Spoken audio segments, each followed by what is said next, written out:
Welcome to all. So இந்த வீடியோவில் நம்ம என்ன பார்க்க போகிறோம் அப்படின்னா 12th computer science chapter 8 string and string manipulation அப்படிங்கிற லெசனில் இருந்து ஸ்ட்ரிங் ஸ்லைசிங் அப்படிங்கிற டாபிக் இப்போ நம்ம பார்க்க போகிறோம். இந்த தியரிட்டிக்கல் பார்ட் வந்து பார்த்திங்கன்னா நம்ம ஏற்கனவே பார்த்துட்டோம் லாஸ்ட் வீடியோவில். இப்போது புக்கில் கொடுத்துருக்கக்கூடிய எக்ஸாம்பிள்ஸ் நம்ம பார்ப்போம். முதல்ல ஸ்லைசிங்னா என்ன அப்படின்னு நம்ம தெரிஞ்சுக்கிட்டோம் ஏற்கனவே. என்னது, இந்த திருக்குறள் அப்படிங்கிற இந்த வேர்டில் இருந்து ஒரு பர்டிகுலர் கேரக்டரை மட்டும் எடுக்கிறோம். இப்போது வந்து பார்த்திங்கன்னா ப்ரெட் வந்து பார்த்திங்கன்னா ஸ்லைஸ் அப்படின்னு சொல்லுவோம் இல்லைங்களா. அப்படின்னா என்னது, ஸ்லைஸ் ப்ரெட் அப்படின்னா என்னது, ஒரு பீஸ் அப்படிங்கிறது இல்லைங்களா. கேக்கை வந்து நம்ம ஸ்லைஸ் பண்ணுறதுன்னு சொல்லுவோம். என்னது, கட் பண்ணுறது, ஒரு பர்டிகுலர் பார்ட்டை மட்டும் எடுக்கிறது, அதை தான் நம்ம ஸ்லைஸ்ன்னு சொல்லுவோம் ஜென்ரலாக. அப்போது திருக்குறள் அப்படிங்கிற டோட்டல் வேர்டில் இருந்து ஒரு பர்டிகுலர் கேரக்டரை மட்டும் எடுக்கிறோம், அதுக்கு பேர் தான் ஸ்லைஸ் அப்படின்னு நம்ம சொல்கிறோம். சரிங்களா. இப்போது இந்த ஃபஸ்ட் எக்ஸாம்பிள் பார்த்துடலாம். ஸ்ட்ரிங் 1 இதுக்குள்ளே நம்ம என்ன கொடுத்துருக்கோன்னா திருக்குறள் அப்படின்னு ஸ்டோர் பண்ணியிருக்கோம். ஸோ மெமரி நமக்கு வந்து எப்படி க்ரியேட் ஆகும், எந்த மாதிரி இண்டெக்ஸ் வருங்கிறத நம்ம இங்கே பாருங்கள் டயக்ராமாக கொடுத்துருக்கோம். இதில் ஸ்ட்ரிங் 1 ஆஃப் 0, இந்த ஸ்ட்ரிங் 1 அப்படிங்கிறது வேரியபிள், str1ங்கிறது ஸ்ட்ரிங் வேரியபிள். அதில் இண்டெக்ஸ் ஆஃப் 0ன்னு கொடுத்துருக்கேன். 0th இண்டெக்ஸில் என்ன இருக்குது, டி, அதான் நமக்கு இங்கே அவுட்புட்டாக கிடைக்கும். அடுத்த example, slicing a substring from index 0 to 4. 0th இண்டெக்ஸ்லேருந்து ஆரம்பித்து 4th இண்டெக்ஸ் வரலையும் நமக்கு இருக்கக்கூடிய எல்லா கேரக்டர்ஸும் அவுட்புட்டாக வரணும். அப்போ 4th இண்டெக்ஸ் வரலையும் உங்களுக்கு வேணும் அப்படின்னா அப்போ நீங்கள் இங்கே ஸ்டார்டிங் எண்டிங், சரிங்களா, இதெல்லாமே இப்போ நம்ம ப்ராக்டிக்கலாகவே லாஸ்ட் வீடியோவில் ஒர்க் அவுட் பண்ணி பார்த்தோம். அப்போ 0th இண்டெக்ஸ் ஸ்டார்டிங், அதனால் நான் இங்கே ஸ்டார்டிங்கில் 0ன்னு கொடுத்துட்டேன். எண்டிங்கில் எனக்கு 4 வரலையும் வரணும், அதனால் நான் இங்கே 5ன்னு கொடுத்தேன். இங்கே 5ன்னு கொடுத்தீங்கன்னா உங்களுக்கு எது வரலையும் வரும் அப்படின்னா 4th கேரக்டர் வரலையும் வரும். அப்போ உங்களுக்கு அவுட்புட் என்னென்னு பார்த்தீங்கன்னா இந்த திரு அப்படிங்கிறது, இது மட்டும் தான் நமக்கு அவுட்புட்டாக கிடைக்கும். சரி, அடுத்தது வந்து பார்த்திங்க அப்படின்னா slicing a substring using index 0 to 4 but without specifying beginning index. 0லேருந்து 4 வரலையும் எனக்கு கேரக்டர்ஸ் வேணும், ஆனால் நான் வந்து பார்த்திங்க அப்படின்னா பிகினிங் இண்டெக்ஸை நான் சொல்ல மாட்டேன். ஸோ அப்படின்னா பாருங்கள், இங்கே எண்டிங் மட்டும் சொல்லிட்டோம். எண்டிங்கில் வந்து 5ன்னு கொடுத்துட்டோம், பிகினிங் நம்ம வந்து பிளாங்காக விட்டுருக்கோம். சரிங்களா. அப்போ எப்பயுமே பிகினிங் எங்கேருந்து எடுத்துக்கும், 0லேருந்து. அப்போ 0 to நீங்கள் 5ன்னு கொடுத்ததுனால 4th இண்டெக்ஸ் வரலையும். அப்போ நமக்கு அவுட்புட் என்ன வருது பாருங்கள், திரு அப்படிங்கிறது 0 to 4 வரலையும். அப்போ இதில் என்ன இருக்குது, 0 to 4 வரலையும் திரு, அதுதான் நமக்கு இங்கே வந்து பார்த்திங்கன்னா அவுட்புட்டாக நமக்கு கிடைக்கிது. அடுத்த எக்ஸாம்பிள் என்னென்னு பார்ப்போம். Slice a substring using index 6 to end but without specifying ending index. 6th இண்டெக்ஸில் லாஸ்ட் வரலையும் எனக்கு அவுட்புட் வரணும், ஆனால் நான் எண்டிங் இண்டெக்ஸை கொடுக்க மாட்டேன். அப்போ பாருங்கள், இந்த எக்ஸாம்பிள் என்ன பண்ணியிருக்கோம்னா ஸ்டார்டிங் இண்டெக்ஸ் மட்டும் 6ன்னு கொடுத்துட்டோம், கோலனுக்கு அப்புறம் எண்டிங் இண்டெக்ஸ் கொடுக்கவே இல்லை. அப்போ எண்டிங் இண்டெக்ஸ் கொடுக்கலன்னா என்ன பண்ணுவோம், கடைசி வரலையும் லாஸ்ட் இண்டெக்ஸ் என்ன இருக்கோ அது வரலையும் நமக்கு அவுட்புட் கிடைக்கும். ஸ்டார்டிங் 6ன்னு சொல்லிட்டோம், அப்போ 6th இண்டெக்ஸ் இங்கேருந்து இந்த கேவிலேருந்து ஆரம்பிக்கும். எண்டிங் நம்ம சொல்லலை, அப்போ வந்து பார்த்திங்கன்னா கடைசி வரியிலையும். அப்போ குறள் அப்படிங்கிறது தான் நமக்கு இங்கே அவுட்புட்டாக கிடைக்கும். சரிங்களா. அடுத்த எக்ஸாம்பிள் பார்க்கலாம். ஸ்ட்ரைடு வென் ஸ்லைசிங் அப்படிங்கிறத நம்ம பார்த்துருக்கோம். ஸோ இது ஏற்கனவே நம்ம ப்ராக்டிக்கலாக ஒர்க் அவுட் பண்ணி பார்த்துட்டோம். இப்போ தியரிட்டிக்கலாக என்ன பாயிண்ட் சொல்கிறாங்கன்னு பார்ப்போம். when the slicing operation you can specify a third argument as the stride. So நம்ம தேர்டாக யூஸ் பண்ணக்கூடியது ஸ்ட்ரைடுன்னு சொல்லி சொல்கிறாங்க. ஒரு எக்ஸாம்பிளுக்கு என்ன அப்படின்னு பார்த்தீங்கன்னா, இப்போது ஏ அப்படின்னு கொடுக்குறோம். ஸோ ஒரு ஸ்கொயர் ப்ராக்கெட் கொடுத்துட்றோம், ஒரு கோலன், அப்புறம் ஒரு கோலன். ஸோ இதை தெளிவாக பாருங்கள். இது ஃபஸ்ட் ஆர்குமெண்ட், இது செகண்ட் ஆர்குமெண்ட், இது தேர்ட் ஆர்குமெண்ட். ஃபஸ்ட் ஆர்குமெண்ட் எதை குறிக்குது, ஸ்டார்டிங் இண்டெக்ஸை குறிக்குது. செகண்ட் வந்து பார்த்திங்கன்னா எதை ஸ்பெசிஃபை பண்ணுது அப்படின்னா எண்டை வந்து ஸ்பெசிஃபை பண்ணுது. அப்போ தேர்டு, இதை தான் நம்ம என்னென்னு சொல்கிறோம் அப்படின்னா ஸ்ட்ரைடு அப்படின்னு சொல்லி சொல்கிறோம். அந்த தேர்ட் ஆர்குமெண்ட்டுக்கு தான் என்ன பேர், ஸ்ட்ரைடு அப்படின்னு சொல்லிடுறோம். சரிங்களா. சரி, அடுத்ததாக which refers to the number of character to move forward. அப்போ இந்த தேர்ட் இண்டெக்ஸ், இந்த ஸ்ட்ரைட் அப்படிங்கிற கான்செப்ட் எதுக்கு சார் யூஸ் ஆகுது அப்படின்னா, ஸோ ஃபார்வேர்டில் எத்தனை கேரக்டர் ஜம்ப் ஆகணும், எத்தனை கேரக்டர் மூவ் ஆகி நமக்கு பிரிண்ட் ஆகணும் அப்படிங்கிறது தான் நமக்கு வந்து அதை சொல்கிறதுக்காக தான் இது வந்து ஸ்ட்ரைட் அப்படிங்கிற கான்செப்ட் யூஸ் பண்ணுறோம். Forward after the first character is retrieved from the string. அதில் என்ன சொல்கிறாங்க, நீங்கள் ஸ்ட்ரைடு கொடுத்தீங்கன்னா ஃபஸ்ட்டு கேரக்டரை எடுத்துக்கும் எப்பயுமே. சரிங்களா? Default value of stride is 1. நீங்கள் இந்த தேர்ட் ஆர்குமெண்ட்டில் எதுவுமே கொடுக்கலன்னா அங்கே என்னென்னு எடுத்துக்கும் அப்படின்னா 1ன்னு எடுத்துக்கும். ஏற்கனவே இது நம்ம வந்து எக்ஸாம்பிள் நம்ம தெளிவாக பார்த்துட்டோம். ஸோ ஃபஸ்ட்டு இப்போ என்னென்னு பார்க்கலாம். ஸ்ட்ரிங் 1ல் வந்து பார்த்திங்கன்னா வெல்கம் டு லேர்ன் பைத்தான் அப்படின்னு கொடுத்துருக்காங்க. ஸோ நமக்கு எப்படி மெமரி ஸ்டோர் ஆகும் அப்படிங்கிறத பாருங்கள், நான் இங்கே சொல்லியிருக்கேன். இந்த இண்டெக்ஸ் வேல்யூ 0லேருந்து ஆரம்பித்து வெல்கம் அப்படிங்கிற ஒன்று ஒன்றா ஸ்டோர் ஆகும். பாருங்கள், இந்த வெல்கம் ஈக்கும் 2க்கும் மிடில் ஸ்பேஸ் இருக்குது, 2க்கும் எல்க்கும் மிடில் ஸ்பேஸ் இருக்குது, என்னுக்கும் பிக்கும் மிடில் ஸ்பேஸ் இருக்குது.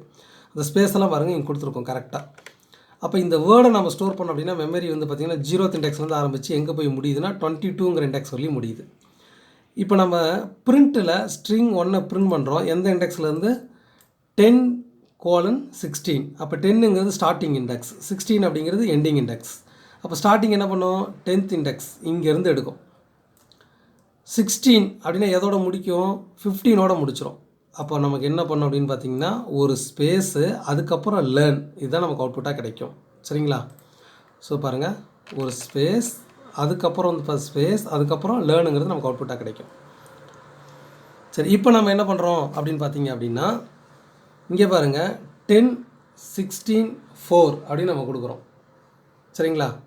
இப்போ இதில் இது ஸ்டார்டிங் இண்டெக்ஸ், இது வந்து 16 வந்து பார்த்திங்கன்னா எண்டிங் இண்டெக்ஸ், இந்த 4 இருக்குது பார்த்திங்களா, இதை தான் நம்ம ஸ்ட்ரைடு அப்படின்னு சொல்கிறோம். ஸோ ஸ்ட்ரைடுங்கிறது என்ன பண்ணும், ஜம்ப் பண்ணும் நமக்கு. சரிங்களா? ஸோ இப்போ இது பாருங்கள், 10லேருந்து 16 வரலையும் நமக்கு அவுட்புட் எடுக்கும், 4 கேரக்டராக ஜம்ப் பண்ணும். அப்போ ஃபஸ்ட்டு 10ல் என்ன இருக்குது அப்படின்னு பாருங்கள், 10 இங்கே என்ன இருக்குதுன்னு பார்த்தீங்கன்னா ஸ்பேஸ் இருக்குது. அப்போ அந்த ஸ்பேஸை ஃபஸ்ட்டு எடுத்துரும். முதல்ல நமக்கு ஸ்பேஸ் கிடச்சிரும். அடுத்தது எத்தனை கேரக்டர் தள்ளி பிரிண்ட் பண்ண சொல்கிறோம், 4 கேரக்டர். ஸ்பேஸ் எடுத்துட்டோம், அதுலேருந்து அதை விட்டுட்டு நீங்கள் 4 கவுண்ட் பண்ணணும். 1, 2, 3, 4. 4 எங்கே முடியுது, 6ல் முடியுது. ஸோ அதனால தான் இந்த இடத்துல என்ன அவுட்புட் வருதுன்னா 6 அப்படிங்கிறது நமக்கு அவுட்புட்டாக வருது. சரிங்களா? அடுத்தது வந்து பாருங்கள் 10, 16, 2 கேரக்டரை நம்ம ஜம்ப் பண்ண சொல்கிறோம். ஸோ 10 அப்படிங்கிறது ஸ்பேஸ். அடுத்ததாக 2 கேரக்டர் ஜம்ப் பண்ண சொல்கிறோம். ஸோ ஸ்பேஸ் எடுத்துட்டோம், ஸ்பேஸ் இந்த இடத்துல நம்ம அவுட்புட்டாக எடுத்துட்டோம். அடுத்தது 2 கேரக்டர் ஜம்ப் பண்ணுங்கள். எல்லுங்கிறது ஃபஸ்ட்டு, 2ங்கிறது இ. அப்போ நமக்கு என்ன வரும், ஈங்கிறது எடுத்துக்கும். ஈக்கு அப்புறம் 2 கேரக்டர் கவுண்ட் பண்ணுங்கள். இ எடுத்துட்டோம், அதுக்கப்புறம் 2 கேரக்டர். ஏங்கிறது 1, ஆறுங்கிறது 2, அந்த 6 இங்கே வந்துடும். சரிங்களா? அடுத்தது ஏன் சார் இந்த 6க்கு அப்புறம் வந்து பார்த்திங்கன்னா என் ஸ்பேஸ் விட்டாலே இந்த 2ங்கிறது நமக்கு வந்து 16, நீங்கள் எண்டிங் எது கொடுத்துருக்கோம், 16 தான் எண்டு கொடுத்துருக்கோம் இல்லையா? அப்போ எதோட முடிஞ்சிடும், 15ஓட முடிஞ்சிடும். 6க்கு அப்புறம் 1, 2 செகண்ட் கேரக்டர் நமக்கு 16th இண்டெக்ஸ் போகிறதுனால அது நமக்கு அவுட்புட்டாக வரலை. சரி, அடுத்த எக்ஸாம்பிள் பார்க்கலாம். இதுலேயே பாருங்கள், ஸ்டார்டிங் இண்டெக்ஸும் சொல்லலை, எண்டிங் இண்டெக்ஸும் சொல்லலை, 3 கேரக்டராக மட்டும் ஜம்ப் பண்ணுறோம். 3 கேரக்டராக. அப்போ நமக்கு அவுட்புட் எப்படி கிடைக்கும் அப்படின்னு பாருங்கள். 3 கேரக்டராக ஜம்ப் பண்ணிங்கன்னா எப்பயுமே எதை ஃபஸ்ட்டு எடுத்துடணும், 0th இண்டெக்ஸில் ஃபஸ்ட்டு இருக்கிறத எடுத்துக்கணும். அதை நம்ம தியரிட்டிக்கலாகவே பார்த்தோம். ஃபஸ்ட்டு கேரக்டர் எப்பயுமே எடுத்துக்கும், W. ஓகே, அதுலேருந்து 3 கவுண்ட் பண்ணுங்கள். 1, W விட்டுருணும், ஏன்னா அது எடுத்தாச்சு அவுட்புட்டாக. 1, 2, 3 இங்கே தான் முடியுது 3. அப்போ C அவுட்புட்டாக வந்துடும். அடுத்ததாக கவுண்ட் பண்ணுங்கள். 1, 2, 3 இந்த இ அவுட்புட்டாக வந்துடும். அடுத்ததாக ஸ்பேஸ் வந்து பார்த்திங்கன்னா 1, 2, 3 ஓ அவுட்புட்டாக வந்துடும், இந்த ஓ. அடுத்ததாக 1, 2, 3 இந்த இ அவுட்புட்டாக வரும். ஓகேங்களா? அடுத்ததாக 1, 2, 3 என் அவுட்புட்டாக வரும். சரிங்களா? அடுத்தது பார்த்திங்க அப்படின்னா ஸ்பேஸ் வந்து கவுண்ட் பண்ணி என்ன எடுத்துட்டோம். அடுத்து நம்ம வந்து பார்த்திங்க அப்படின்னா ஸ்பேஸை கவுண்ட் பண்ணிக்கணும். சரிங்களா? 1, 2, 3 ஒய் அவுட்புட்டாக வரும். அடுத்தது வந்து பார்த்திங்கன்னா ஒய் அவுட்புட்டாக எடுத்துட்டோம். அடுத்து வந்து பார்த்திங்கன்னா டீலேருந்து கவுண்ட் பண்ணணும். 1, 2, 3 ஓ. ஸோ இப்போ பாருங்கள் எண்டிங் எதில் முடியும் அப்படின்னா பாருங்கள் ஓவில் நமக்கு முடிஞ்சிடும். ஸோ பாருங்கள் இங்கே ஓ, இதுதான் நமக்கு அவுட்புட்டு. ஸோ இந்த டயக்ராமையும் இந்த அவுட்புட்டையும் கரெக்டாக நம்மளால் மேட்ச் பண்ண முடியல, ஏன்னா ஸ்க்ரீனில் மறையுது. நீங்கள் ஒரு தடவை ஒர்க் அவுட் பண்ணி பாருங்கள் அதை. சரி, அடுத்ததாக இங்கே -2 கொடுத்துருக்கோம். -2 கொடுத்தா என்ன பண்ணும், நெகட்டிவ் இண்டெக்ஸ் அப்படிங்கிறது ரைட் சைட்லேருந்து ஆரம்பிக்கும். அப்போ 2 கேரக்டராக ரைட் சைட்லேருந்து. ஸோ இதில் ஃபஸ்ட்டு என்னென்னு பாருங்கள் என். அப்போ என் எடுக்கும். எப்பயுமே டிஃபால்ட்டாக ஃபஸ்ட்டு கேரக்டர் ரைட் சைட்லேருந்து ஃபஸ்ட்டில் என்ன இருக்குது என், அதான் ஃபஸ்ட்டு எடுத்துரும் என். அப்புறம் வந்து பார்த்திங்கன்னா 2 கேரக்டர் ஜம்ப் பண்ணிக்கிங்க 1 2. அப்புறம் என்ன வந்துடும் நமக்கு ஓ வந்துடும். ஸோ பாருங்கள் அவுட்புட் கீழே இருக்குது. இந்த அவுட்புட் பாருங்கள். ஸோ இந்த அவுட்புட் கீழே இருக்குது. சரிங்களா? நமக்கு பிரிண்ட் ஆகிறது எப்படி பிரிண்ட் ஆகும் அப்படிங்கிறது ஃபஸ்ட்டு என் வந்துடும். சரிங்களா? பாருங்கள் இங்கே என் ஃபஸ்ட்டு கேரக்டர் -2ன்னு கொடுத்துருக்கிறதுனால டயக்ராம் மேலே இருக்குது. அப்போ நமக்கு என்ன பண்ணோம் அப்படின்னா என் ஃபஸ்ட்டு வந்துடும். அடுத்தது 2 கேரக்டர் 1 2 ஹெச் வந்துடும். அடுத்ததாக ஹெச்சிலேருந்து 2 கேரக்டர் கவுண்ட் பண்ணுங்கள். ஹெச் விட்டுட்டு கவுண்ட் பண்ணுங்கள் 1 2. ஒய் அடுத்து 2 கவுண்ட் பண்ணுங்கள் 1 2 ஸ்பேஸ். அடுத்தது கவுண்ட் பண்ணுங்கள் 1 2. ஆர் அடுத்தது கவுண்ட் பண்ணுங்கள் 1 2. இ அடுத்தது கவுண்ட் பண்ணுங்கள் 1 2 ஸ்பேஸ். அடுத்ததாக 1 2. ஸோ நமக்கு இதே மாதிரி நமக்கு வந்து பார்த்திங்கன்னா அவுட்புட் வரும். நம்ம ப்ராக்டிக்கலாக இதை உங்களுக்கு ஒர்க் அவுட் பண்ணி காமிச்சிருக்கோம் லாஸ்ட் வீடியோவில். அதை கொஞ்சம் ரெஃபர் பண்ணிக்கோங்க. ஏன்னா டயக்ராமும் அவுட்புட்டும் நமக்கு இங்கே மேட்ச் ஆகலை. பாருங்கள் ஸ்பேஸ் விட்டு தான் நமக்கு அவுட்புட் கிடைக்கும். சரி, இது வரையும் புரிஞ்சுக்கிட்டிங்களா? சரி, அடுத்ததாக இப்போ நம்ம என்ன பார்க்க போகிறோம் அப்படின்னு பார்த்தீங்கன்னா ஸ்ட்ரிங் ஃபார்மேட்டிங் ஆப்ரேட்டர் அப்படிங்கிறது. ஸோ இது என்ன ஸ்ட்ரிங் ஃபார்மேட்டிங் ஆப்ரேட்டர் அப்படின்னா இந்த பர்சன்டேஜ் தான் நம்ம வந்து ஸ்ட்ரிங் ஃபார்மேட்டிங் ஆப்ரேட்டர் அப்படின்னு சொல்லி சொல்கிறோம் நம்ம.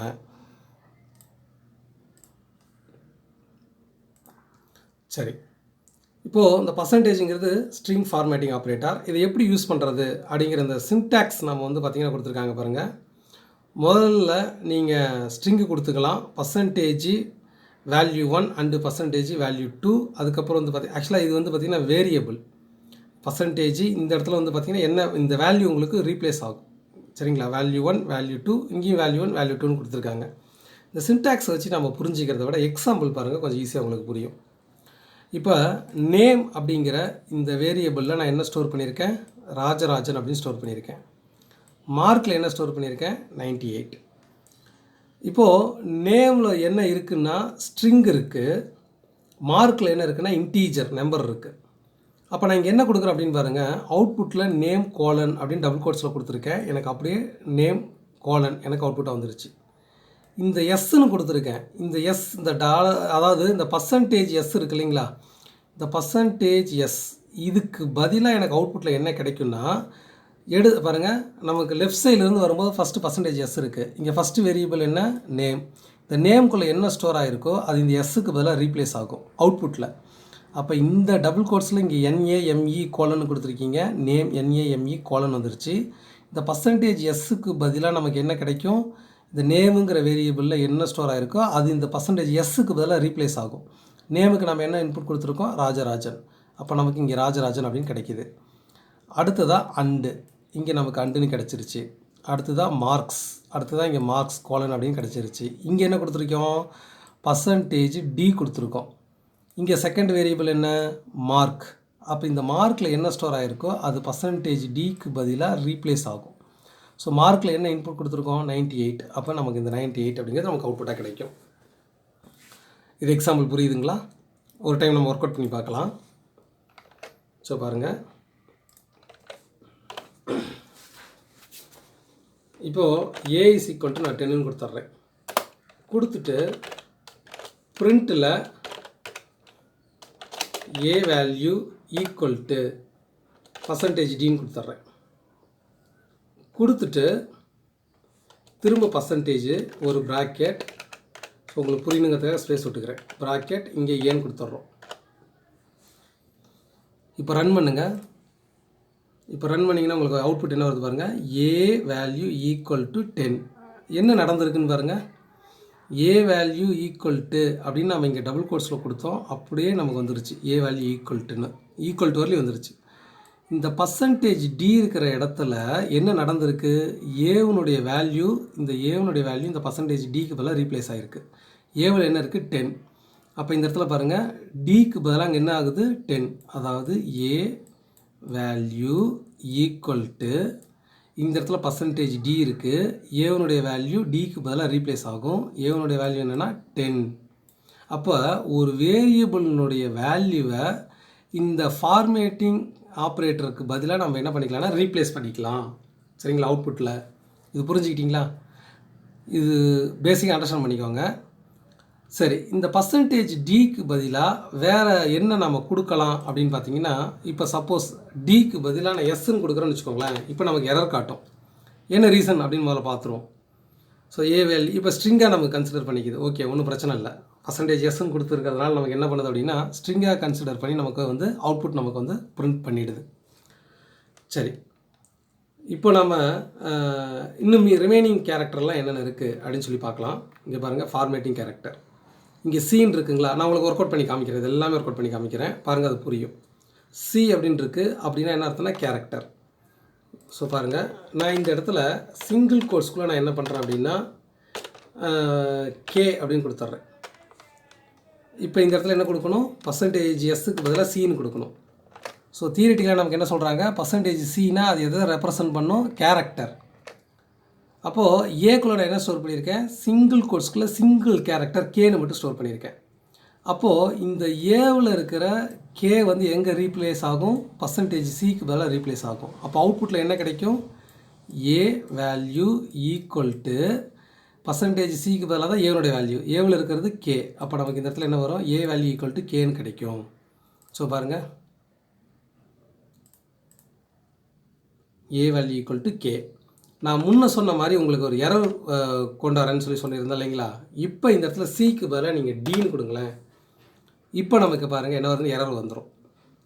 ஏன் சார் எரர் வருது அப்படின்னு பார்த்தீங்கன்னா, நான் ஏவுக்கு இன்புட்டாக கொடுத்துருக்கிறது கேங்கிற லெட்டர் கேரக்டர். ஆனால் டினா எதை இண்டிகேட் பண்ணுன்னா இன்டீஜர் இண்டிகேட் பண்ணும். ஏவில் நம்பர் வந்து ஏவில் இருக்கக்கூடிய நம்பர் வந்து இந்த இடத்துல ரீப்ளேஸ் ஆகணுன்னா நீங்கள் டி கொடுக்கலாம். ஆனால் ஏக்குள்ளே இப்போ நம்பர் இல்லை. ஏன்னா இருக்குது கேன்னு ஒரு கேரக்டர் இருக்குது. கேரக்டரை இந்த பர்சன்டேஜுக்கு பதிலாக நீங்கள் ரீப்ளேஸ் பண்ணணும் அப்படின்னா அப்போ நீங்கள் டீனு கொடுக்கக்கூடாது. நீங்கள் என்ன கொடுக்கணும்? சீனு கொடுக்கணும். சீனு கொடுத்தீங்கன்னா பாருங்கள் எரர் காட்டாது. பாருங்கள், A value equal to K. Suppose நீங்கள் சிக்கு பதிலாக எஸ்ன்னு கூட கொடுக்கலாம். ஸோ இந்த கேவை அது என்னவா கன்சிடர் பண்ணிக்கன்னா ஸ்ட்ரிங்காக கன்சிடர் பண்ணிக்கும். ஓகே, ஒன்றும் பிரச்சனை கிடையாது. சரிங்களா? இப்போ அப்படியே ஒன்று ஒன்றா பார்த்துட்டு வந்துடலாங்களா? பர்சன்டேஜ் டிங்கிறது எதுக்காக? Signed decimal integer. Signed decimal integer அப்படின்னா என்ன சார் அப்படின்னு பார்த்தீங்கன்னா, நீங்கள் மைனஸ் சைன் இங்கே கொடுக்குறீங்க. அப்போ இந்த இடத்துல வந்து பார்த்திங்க அப்படின்னா நமக்கு அவுட்புட்டில் என்ன கிடைக்கும் அப்படின்னா, நான் சிங்கிள் கோட்ஸ்குள்ளே கொடுக்கக்கூடாது, -10ன்னு கொடுத்துட்றேன். இப்போ எனக்கு அவுட்புட்டில் என்ன கிடைக்கிது அப்படின்னு பார்த்தீங்கன்னா -10னே கிடைக்கும். அதாவது சைன்டு இன்டீஜரை பிரிண்ட் பண்ணுறதுக்காக நாம் டி யூஸ் பண்ணலாம், இல்லைனா ஐ யூஸ் பண்ணிக்கலாம்.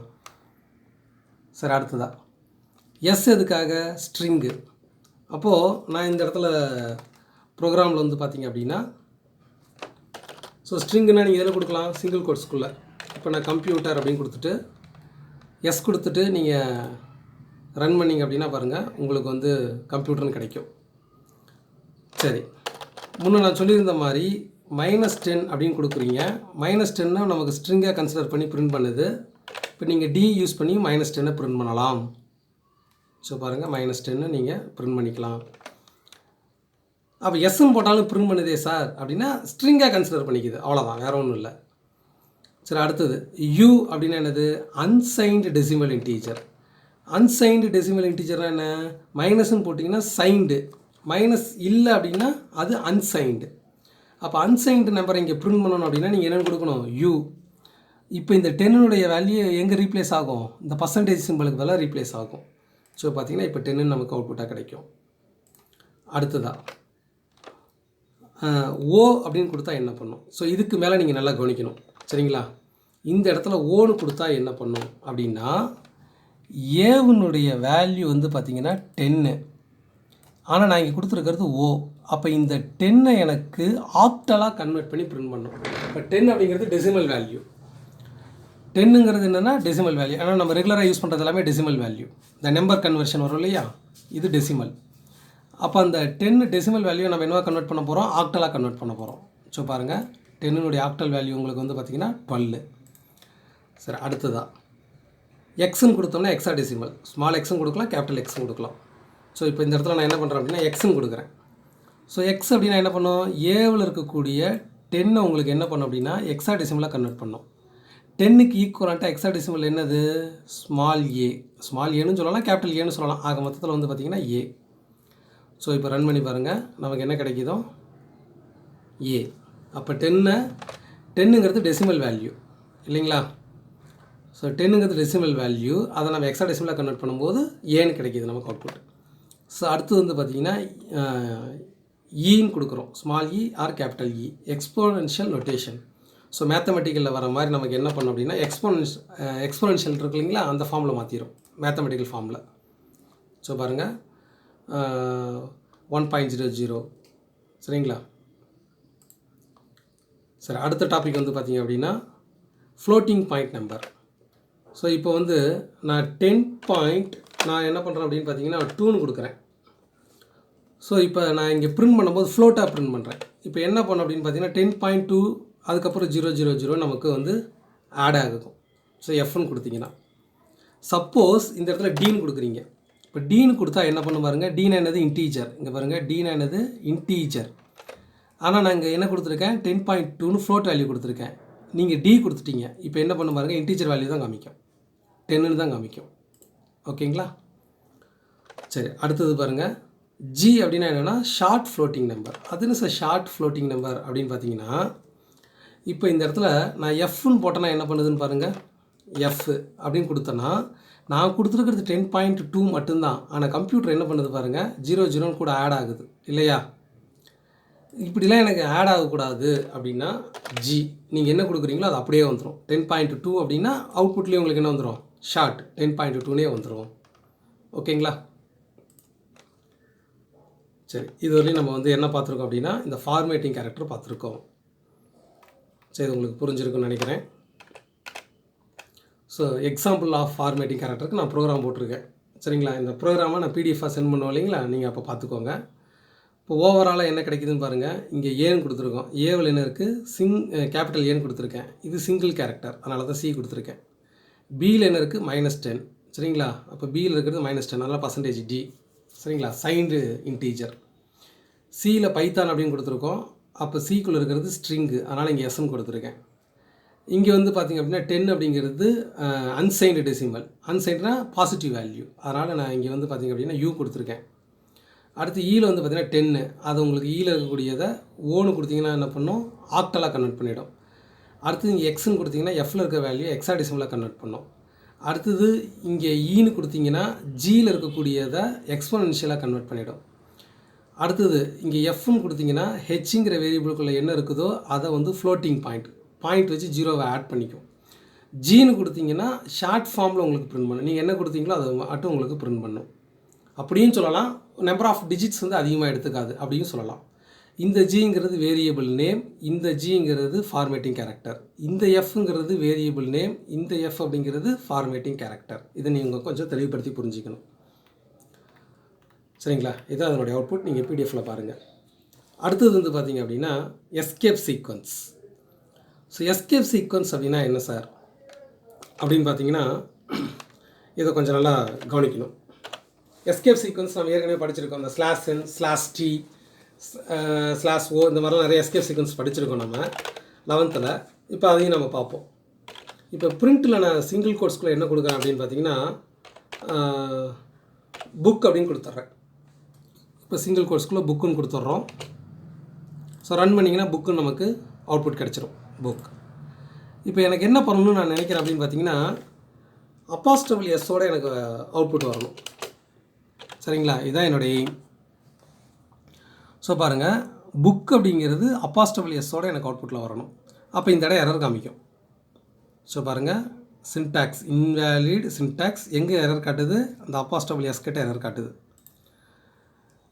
அப்போ மீனிங் என்ன, சிங்கிள் கோட்ஸ்க்குள்ளே உங்களால் சிங்கிள் கோட்ஸ் கொடுக்க முடியாது, நல்லா புரிஞ்சிக்கணும். ஸோ பாருங்கள், சிங்கிள் கோட்ஸ் இங்கே ஸ்டார்ட் பண்ணியிருக்கேன், அதில் புக்கு அப்படின்னு கொடுத்துருக்கேன் சரிங்களா? திரும்ப சிங்கிள் கோட்ஸை போட்டுட்டு அப்புறம் எஸ்ன்னு கொடுத்துருக்கேன், அப்புறம் சிங்கிள் கோட்ஸை க்ளோஸ் பண்ணுறேன். இதில் starting single quotes, ending single quotes, இது ஸ்டார்டிங், இது வந்து பார்த்திங்கன்னா எண்டிங். ஸோ ஸ்டார்டிங் சிங்கிள் கோட்ஸ்லேயும் எண்டிங் சிங்கிள் கோட்ஸ்க்குள்ளேயும் இன்னொரு சிங்கிள் கோட்ஸ் என்ன பண்ணக்கூடாதுன்னா வரக்கூடாது, வந்தால் எரர் காட்டும். அப்படி வரணுன்னா நான் என்ன பண்ணட்டும் அப்படின்னா அதுக்கு எஸ்கேப் சீக்வன்ஸும் நம்ம யூஸ் பண்ணலாம். ஸோ இங்கே பாருங்கள், இந்த சிங்கிள் கேரக்டருக்கு முன்னாடி ஒரு பேக் ஸ்லாஷ் கொடுத்துட்றேன். ஸோ இப்போ பாருங்கள், நான் கொடுத்துருக்கிற புக்ஸ் அப்படிங்கிறத கொடுத்துருக்கிறதே நான் சிங்கிள் கோட்ஸ்குள்ளே தான் கொடுத்துருக்கேன். எனக்கு அவுட்புட்லேயும் சிங்கிள் கோட்ஸோடையே எனக்கு அந்த எஸ் அவுட்புட்டாக கிடைக்கும். அதே மாதிரி ஸோ இப்போ நான் உங்களுக்கு எரர் ப்ரோக்ராம் உங்களுக்கு காமிக்கிறேன் பாருங்கள். மீனிங் என்ன, சிங்கிள் கோட்ஸ்குள்ளே ஒரு சிங்கிள் கோட்ஸ் வரக்கூடாது. சரிங்களா? இப்போ அடுத்தது டபுள் கோட்ஸ் யூஸ் பண்ணி ஒரு எக்ஸாம்பிள் பார்க்கலாம். இப்போ நான் என்ன பண்ணுறேன் அப்படின்னு பார்த்தீங்கன்னா, ஒரு டபுள் கோட்ஸ் ஓப்பன் பண்ணிடுறேன். அதில் புக்ஸ் ஃபார் யூ அப்படின்னு கொடுத்துட்றேன். நான் என்ன எதிர்பார்க்குறேன் அப்படின்னா, இந்த ஃபார் அப்படிங்கிறது எனக்கு டபுள் கோட்ஸில் வரணும்னு நான் எதிர்பார்க்குறேன். அப்போ இங்கே ஒரு டபுள் கோட்ஸ் கொடுத்துட்றேன், இங்கே ஒரு டபுள் கோட்ஸை க்ளோஸ் பண்ணுறேன். எனக்கு ஃபாருங்கிறது எதில் வரணும், டபுள் கோட்ஸில் எனக்கு வரணும் அப்படிங்கிறது என்னுடைய எய்ம். இப்போ நான் ரன் பண்ணுறேன் பாருங்கள், எனக்கு எரர் காமிக்கும். ஏன் அப்படின்னு பார்த்தீங்கன்னா, எங்கே எரர் காமிக்குது பாருங்கள். ஸோ நமக்கு வந்து இந்த ஃபார் இருக்குது, அதாவது இன்வேலிட் சின்டாக்ஸ்னு எரர் காமிக்குது. என்ன எரர் அப்படின்னு பார்த்தீங்கன்னா, ஸோ நமக்கு இங்கே ஒரு டபுள் கோட்ஸ்க்குள்ளே இன்னொரு டபுள் கோட்ஸ் வரக்கூடாது. அப்படி வரணுன்னா என்ன பண்ணணும் சார்? ஸோ இங்கே ஒரு ஸ்லாஷ் போட்டுருங்க, பேக் ஸ்லாஷ் கொடுங்க, இந்த இடத்துல ஒரு பேக் ஸ்லாஷ் கொடுங்க. ஸோ இப்போ அவுட்புட் நமக்கு பாருங்கள் டபுள் கோட்ஸோடையே நமக்கு அவுட்புட் வரும். ஸோ ஃபாருங்கிறது டபுள் கோட்ஸோடு நமக்கு அவுட்புட்டில் வந்துடும். இது புரிஞ்சுக்கிட்டிங்களா? அண்டர்ஸ்டாண்ட் பண்ணிட்டீங்களா? இப்போ நம்ம பார்த்துருக்கிறது என்ன அப்படின்னு பார்த்தீங்கன்னா, நம்ம இது வரையும் பார்த்துருக்கக்கூடிய கான்செப்ட் என்னென்னா, எஸ்கேப் சீக்வன்ஸில் ஸ்லாஷ் சிங்கிள் கோட்ஸ், அடுத்தது வந்து பார்த்திங்கன்னா ஸ்லாஷ் டபுள் கோட்ஸ். ஸோ இந்த எக்ஸாம்பிள் தான் நம்ம பார்த்துருக்கோம். அப்போ ஸ்லாஷ் சிங்கிள் கோட்ஸ் எதுக்கு யூஸ் ஆகுது? சிங்கிள் கோட்ஸ்க்குள்ளே சிங்கிள் கோட்ஸ் கேரக்டரை கொண்டு வரத்துக்கும், ஸ்லாஷ் டபுள் கோட்ஸ் ஸ்ட்ரிங்குக்குள்ளே டபுள் கோட்ஸ் கொண்டு வரத்துக்கும், அவுட்புட்டில் கொண்டு வரத்துக்கும் நமக்கு யூஸ் ஆகுது. சரிங்களா? ஸோ அதான் தியரிட்டிக்கலாக என்ன சொல்லியிருக்காங்கன்னு நம்ம பார்ப்போம். So escape sequence start with back slash. எதில் ஆரம்பிக்கணும்? பேக் ஸ்லாஷில் ஆரம்பிக்கணும். கேன் பி இன்டரப்டட் டிஃப்ரெண்ட்லி அப்படின்னு சொல்லிட்டாங்க. அடுத்ததா second point, when you have a single quote to represent a string, all single quote inside the string escaped. So அப்போ நீங்கள் இந்த escape sequence அப்படின்னு இதுக்கு நம்ம பேர் வச்சதுக்கே காரணம் என்ன அப்படின்னா, ப்ரோக்ராமில் நாம் வந்து இந்த ஸ்லாஷ்லாம் யூஸ் பண்ணுவோம். ஸோ இங்கே நான் என்ன பண்ணியிருக்கேன் பாருங்கள், ஸ்லாஷ் கொடுத்துருக்கோம், அதாவது ஸ்லாஷ் டபுள் கோட்ஸ் தான் இந்த இடத்துல கொடுத்துருக்கேன். ஸ்லாஷ் போட்டு அப்புறம் ஒரு டபுள் கோட்ஸ், திரும்ப ஸ்லாஷ் போட்டு அப்புறம் ஒரு டபுள் கோட்ஸ். ஆனால் எனக்கு டபுள் கோட்ஸ் மட்டும்தான் வருமே தவிர எனக்கு அந்த ஸ்லாஷுங்கிற சிம்பிள் எனக்கு அவுட்புட்டில் வராது. அதனால தான் அது எஸ்கேப்னு சொல்கிறோம். எஸ்கேப்னா தப்பிச்சிக்கிறது, இது அவுட்புட்டில் வராது அப்படிங்கிறது அந்த இடத்துல மீனிங். சரி, அடுத்ததா similar the case with double quotes. அதே தான். அப்போது உங்களுக்கு வந்து நீங்கள் டபுள் கோட்ஸ்க்குள்ளே நீங்கள் வந்து டபுள் கோட்ஸ் கேரக்டர் கொடுத்தீங்க அப்படின்னா உங்களுக்கு அவுட்புட்டில் எரர் காட்டும். டபுள் கோட்ஸ்க்குள்ளே டபுள் கோட்ஸ் கொண்டு வரத்துக்கு இந்த ஸ்லாஷ் கொடுக்குறோம், ஸ்லாஷ் டபுள் கோட்ஸ் கொடுத்தோம்னா நமக்கு அவுட்புட்லேயும் டபுள் கோட்ஸ் தெரியும் அப்படிங்கிறத நமக்கு அதுக்கு மீனிங். ஸோ எக்ஸாம்பிளில் அது நம்ம கொடுத்துருக்காங்க, இதை நம்ம ஆல்ரெடி பார்த்துட்டோம். சரி, என்னென்ன எஸ்கேப் கேரக்டர் இருக்குது அப்படிங்கிறது பாருங்கள். இதெல்லாம் நம்ம ஏற்கனவே படிச்சிருக்கோம். ஸ்லாஷ் என்ன அப்படின்னா நியூ லைனில் நமக்கு அவுட்புட்டாக கிடைக்கும். டபுள் ஸ்லாஷ் போட்டிங்கன்னா பேக் ஸ்லாஷ் அப்படிங்கிறது நமக்கு வந்து பார்த்திங்கன்னா மீனிங்கு. இது சிங்கிள் கோட்ஸ், இது டபுள் கோட்ஸ். இதுக்கப்புறம் ஸ்லாஷ் ஏ அப்படின்னு கொடுத்திங்கன்னா உங்களுக்கு பெல் சவுண்டு உங்களுக்கு வந்து அவுட்புட்டாக கிடைக்கும். அதாவது உங்கள் கம்ப்யூட்டரில் ஸ்பீக்கர் இருந்துச்சு அப்படின்னா பெல் சவுண்டு, நம்ம எப்படி ஃபோனில் வந்து ஒரு லெட்டரை ப்ரெஸ் பண்ணோம் அப்படின்னா உங்களுக்கு கீபேட் சவுண்டு வரும் இல்லையா, அது மாதிரி நமக்கு அவுட்புட்டாக கிடைக்கும். சரிங்களா? ஸோ அதே மாதிரி பார்த்தீங்கன்னா ஸ்லாஷ் பி அப்படின்னா பேக் ஸ்பேஸ். ஸோ இந்த பேக் ஸ்பேஸ் அப்படிங்கிறது வந்து பார்த்திங்க அப்படின்னா ஒரு எக்ஸாம்பிளுக்கு வந்து இப்போ நம்ம இந்த இடத்துல நீங்கள் வந்து ஸ்லாஷ் பின்னு கொடுக்குறீங்கன்னு வச்சுக்கோங்களேன். நான் டைப் பண்ணியிருக்கிறது என்ன டைப் பண்ணியிருக்கேன், 1 2 3ன்னு டைப் பண்ணியிருக்கேன். இப்போ இந்த இடத்துல கரெக்டாக இந்த ஸ்லாஷ் பி இருக்கிற இடத்துல என்ன மீனிங் அப்படின்னா, ஸ்லாஷ் பி இருக்கிற இடத்துல என்ன மீனிங் அப்படின்னு பார்த்தீங்கன்னா, நீங்கள் ஒரு தடவை நீங்கள் பேக் ஸ்பேஸ் கீ ப்ரெஸ் பண்ணதான் அர்த்தம். இப்போ பேக் ஸ்பேஸ் கீ ப்ரெஸ் பண்ணிங்கன்னா என்ன ஆகிடும், இப்போ பாருங்கள் இந்த இடத்துல கர்சர் இருக்குது, இந்த இடத்துல பேக் ஸ்பேஸ் கீ ப்ரெஸ் பண்ணிங்கன்னா என்ன ஆகும், 3 டெலிட் ஆகிடும். அப்போ நமக்கு அவுட்புட்டில் பாருங்கள் 1 2ன்னு மட்டும் தான் கிடைக்கும், 3 அவுட்புட்டில் வரல. நான் இங்கே 1 2 3ன்னு கொடுத்துருக்கேன், ஆனால் எனக்கு அவுட்புட்டில் கிடைக்கிறது 1 2 மட்டும் தான் கிடைக்கிது. அந்த 3 எப்படி சார் டெலிட் ஆச்சுன்னா, இந்த ஸ்லாஷ் பி கொடுத்துருக்கீங்க, அப்போ இங்கே பேக் ஸ்பேஸ் கொடுத்தீங்கன்னா ஸோ லெஃப்ட் சைடில் இருக்கிற ஒரு கேரக்டர் நமக்கு டெலிட் ஆகிடும். ஸோ இதே மாதிரி தான் ரிமைனிங். இது வந்து பார்த்திங்கன்னா எஃப்னு கொடுத்தீங்கன்னா ஃபார்ம் ஃபீடு, என் இதெல்லாம் நமக்கே தெரியும், C++ல யூஸ் பண்ணியிருப்போம். ஸ்லாஷ் என் அப்படின்னு கொடுத்தோம்னா நியூ லைன் ஃபீடு, ஆர் அப்படின்னா கேரேஜ் ரிட்டனு, டி அப்படின்னா ஹரிசாண்டல் டேப்பு, 4 ஸ்பேஸ் விட்டு நமக்கு பிரிண்ட் ஆகும். வி அப்படின்னா வெர்டிக்கல் டேப்பு. சரிங்களா? உங்களுக்கு வந்து கீழே வெர்டிக்கலாக 1 by 1 உங்களுக்கு பிரிண்ட் ஆகும் ஸ்பேஸ் விட்டு. அடுத்து வந்து பார்த்திங்கன்னா ஆக்டல் கேரக்டரு, ஹெச் அப்படிங்கும்போது வந்து பார்த்திங்கன்னா ஹெக்ஸாடெசிமல் வேல்யூ. ஸோ இதெல்லாம் நம்ம வந்து ஆல்ரெடி நம்ம 11லேயே இது நம்ம வந்து பார்த்திங்கன்னா பார்த்துருக்கோம். சரிங்களா? அடுத்த எக்ஸாம்பிள் வந்து பார்த்திங்கன்னா ஃபார்மேட் ஃபங்க்ஷன். ஸோ இதுக்கு முன்னாடி ஒரு டாபிக் பார்த்துருந்தோம், ஃபார்மேட்டிங் ஆப்ரேட்டர். இப்போ வந்து பார்த்திங்கன்னா ஃபார்மேட் ஃபங்க்ஷன் அப்படின்னு பார்க்குறோம். இது என்ன சார் ஃபார்மேட் ஃபங்க்ஷன் அப்படின்னு பார்த்தீங்கன்னா, அதுக்கு முன்னாடி இதை எக்ஸாம்பிள் நம்ம ஒர்க் அவுட் பண்ணி பார்த்துடலாம். இப்போது ஏ இல்லைனா சிம்பிளாக தமிழ் மார்க் ஈக்குவல் டு 10 இதான் நம்ம எக்ஸாம்பிளாக போட்டிருப்போம். இப்போ இங்கிலீஷ் மார்க் ஈக்குவல் டு 20 அப்படின்னு கொடுத்துட்றோம். இப்போ இதில் நான் என்ன பண்ணுறேன் அப்படின்னு பார்த்தீங்கன்னா, பிரிண்ட்டில் தமிழ் மார்க் ஈக்குவல் டு அப்படின்னு கொடுத்துட்றோம். சரிங்களா? கொடுத்துட்டு இந்த இடத்துல ஒரு நம்ம வந்து பார்த்திங்க அப்படின்னா ஒரு ஓப்பன் பிரேசிஸ் க்ளோஸ் பிரேசிஸ் கொடுத்துட்றோம். அண்டுன்னு கொடுத்துட்டு English mark equal to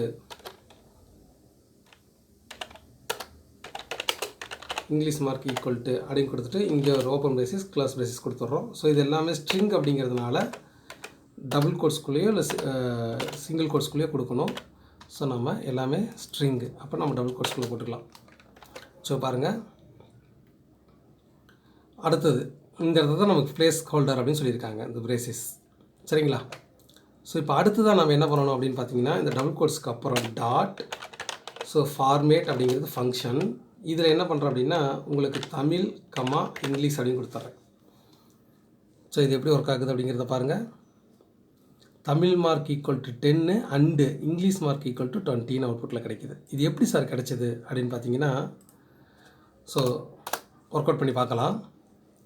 first நான் இங்கே என்ன கொடுத்துருக்கேன், தமிழ் மார்க் ஈக்குவல் டு, அப்போ தமிழ் மார்க் ஈக்குவல் டு இந்த கர்லி பிரேசிஸ் இருக்குது பார்த்தீங்களா, இதுதான் ஃபஸ்ட்டு, இந்த லைன்லேயே ஃபஸ்ட்டு இருக்கிறது இதுதான். இந்த டாட் வச்சு ஃபார்மேட் ஃபங்க்ஷனில் என்ன வேரியபிள் கொடுத்துருக்கோம், ஃபஸ்ட்டாக தமிழ். இந்த தமிழினுடைய வேல்யூ இந்த கர்லி பிரேசிஸ்க்கு பதிலாக ரீப்ளேஸ் ஆகும். தமிழினுடைய வேல்யூ என்ன, 10. அப்போ நமக்கு இங்கே என்ன கிடைக்கும், 10 அப்படின்னு கிடச்சிரும். அப்போ தமிழ் மார்க் ஈக்குவல் டு 10. அடுத்ததாக இங்கே என்ன இருக்குது, அண்டு. அடுத்ததாக அண்டு. அப்புறம் என்ன கிடைக்கும், இங்கிலீஷ் மார்க் ஈக்குவல் டு. அப்போ இங்கிலீஷ் மார்க்கு ஈக்குவல் டுன்னு போட்டுட்டு இந்த கர்லி பிரேசிஸ் கொடுத்துருக்கேன். இது செகண்டாக வருது, இதுதான் ஃபஸ்ட்டு கர்லி பிரேசிஸ், இது செகண்டு. அதேமாதிரி வேரியபிளில் இது ஃபஸ்ட்டு, இது செகண்டு. அப்போ இந்த செகண்ட் வேரியபிள் இங்கிலீஷ் வந்து எங்கே ரீப்ளேஸ் ஆகுனா இந்த செகண்ட் கர்லி பிரேசிஸில். இங்கிலீஷோடைய வேல்யூ என்ன, 20. அந்த 20 தான் உங்களுக்கு வந்து பார்த்திங்கன்னா இங்கே கிடைக்கும். அப்போ Tamil mark equal to 10 and English mark equal to 20 அப்படின்னு நமக்கு அவுட்புட் கிடைக்கிது. ஸோ பாருங்கள், சரிங்களா, 20 Tamil mark equal 10 and English mark equal to 20 கிடச்சிருது. இப்போ இதில் நீங்கள் தெரிஞ்சிக்க வேண்டிய விஷயம் என்ன அப்படின்னு பார்த்தீங்கன்னா, இந்த ஃபார்மேட் அப்படிங்கிற ஃபங்க்ஷன் என்ன பண்ணோம்னா, இந்த கர்லி பிரேசிஸ் இதை நம்ம பிளேஸ் ஹோல்டர்னு சொல்கிறோம். அப்போ இந்த தமிழினுடைய வேல்யூவை இந்த பிளேஸ் ஹோல்டர்லேயும் இங்கிலீஷனுடைய வேல்யூவை இந்த பிளேஸ் ஹோல்டர்லேயும் நமக்கு ரீப்ளேஸ் பண்ணிவிடும். சரிங்களா? இதான் நமக்கு அவுட்புட்டாக கிடைக்கிறது. அப்படி ரீப்ளேஸ் பண்ணிட்டா இந்த இடத்துல நமக்கு என்ன கிடைச்சிரும், 10 அப்படிங்கிறது இந்த கர்லி பிரேசிஸ்க்கு பதிலாகவும் 20 அப்படிங்கிறது இந்த கர்லி பிரேசிஸ்க்கு பதிலாகும். அப்போ டோட்டலாக ரீட் பண்ணி பாருங்கள், Tamil mark equal to 10 and English mark equal to 20 அப்படிங்கிறது நமக்கு அவுட்புட்டாக கிடச்சிடும். சரிங்களா? தெளிவாக புரிஞ்சுக்கிட்டிங்களா? இந்த வேரியபிளுடைய வேல்யூ இந்த கர்லி பிரேசிஸில் போய் உங்களுக்கு என்ன ஆகுது, ரீப்ளேஸ் ஆகுது. ஸோ இப்போ தியரி பாயிண்ட் பார்க்கலாமா? The format function used with string is very versatile and powerful function. அதாவது ரொம்ப சிம்பிள் தான், ஃபார்மேட் அப்படிங்கிறது ரொம்ப பவர்ஃபுல் ஃபங்க்ஷன் அப்படின்னு சொல்லி சொல்கிறாங்க ஸ்ட்ரிங்குங்கிற கான்செப்டில். The curly braces are as a place holder or replacement. இந்த இடத்துல தான் உங்களுக்கு அந்த வேரியபிளுடைய வேல்யூ ஆகுனா ரீப்ளேஸ்மெண்ட் ஆகும். சரிங்களா? எக்ஸாம்பிளுக்கு பாருங்கள், தமிழ் ஈக்குவல் டு 15 கொடுத்துருக்கேன், தமிழ் மார்க்கு இந்த இடத்துல கர்லி பிரேசிஸ் கொடுத்துருக்கேன். அப்போ இந்த ஃபார்மேட் ஃபங்க்ஷனுக்குள்ளே என்ன வேரியபிள் இருக்குது, தமிழ். அந்த தமிழ் வேரியபிள் என்ன இருக்குது, 50. அப்போ அவுட்புட்டில் பார்த்தீங்கன்னா தமிழ் மார்க் ஈக்குவல் டு 15 அவுட்புட்டில் நமக்கு கிடச்சிரும். சரி, அடுத்த எக்ஸாம்பிள் பாருங்கள். இங்கே தமிழில் 15 கொடுத்துருக்கோம், இங்கிலீஷில் 15 கொடுத்துருக்கோம். அப்போ தமிழ் இங்கிலீஷையும் ஆட் பண்ணால் டோட்டலில் 100ன்னு ஸ்டோர் ஆகும். அப்போ பாருங்கள், டபுள் கோட்ஸில் பிரிண்ட்டில் என்ன கொடுத்துருக்கோம், தமிழ் மார்க் ஈக்குவல் டு, அது நமக்கு அவுட்புட்டாக வந்துருச்சு. ஸோ இது ஃபஸ்ட்டு கர்லி பிரேசிஸ், இது செகண்டு கர்லி பிரேசிஸ், இது தேர்டு கர்லி பிரேசிஸ். வேரியபிளில் இது ஃபஸ்ட்டு, இது செகண்டு, இது வந்து பார்த்திங்கன்னா தேர்டு. அப்போ கேர்லி பிரேசிஸ் ஃபஸ்ட்டு வேரியபிள் என்ன தமிழ், அது வந்து பார்த்திங்கன்னா ஃபஸ்ட்டு கேர்லி பிரேஸில் ரீப்ளேஸ் ஆகிடும். அப்போ அதனுடைய வேல்யூ என்ன 50. அடுத்தது கமா போட்டு இங்கே டபுள் கோட்ஸில் என்ன கொடுத்துருக்கோம், இங்கிலீஷ் மார்க்கு ஈக்குவல் டு. அப்போ நமக்கு அவுட்புட்லேயும் English mark equal to. Second curly பிரேசிஸில் எது ரீப்ளேஸ் ஆகும், செகண்ட் வேரியபிள் ரீப்ளேஸ் ஆகும். இங்கிலீஷோடைய வேல்யூ என்ன 50, அதனால தான் இங்கே 15 காட்டுது. அடுத்ததாக டோட்டல் மார்க் ஈக்குவல் டு, திரும்பவும் டோட்டல் மார்க் ஈக்குவல் டு நமக்கு அவுட்புட்டில். தேர்டு கேர்லி பிரேசிஸ், அதுக்கு பதிலாக என்ன வருது, தேர்டு வேரியபிள் என்ன இருக்குது, டோட்டல், அது இந்த இடத்துல 100, அது இங்கே ரீப்ளேஸ் ஆகிடும். இப்போ இந்த ஃபார்மேட் ஃபங்க்ஷன் உங்களுக்கு புரிஞ்சிடுச்சிங்களா? சரி, இதுக்கப்புறம் வரக்கூடிய கான்செப்ட் வந்து நம்ம நெக்ஸ்ட் வீடியோவில் பார்ப்போம். ஸோ தேங்க்யூப்பா.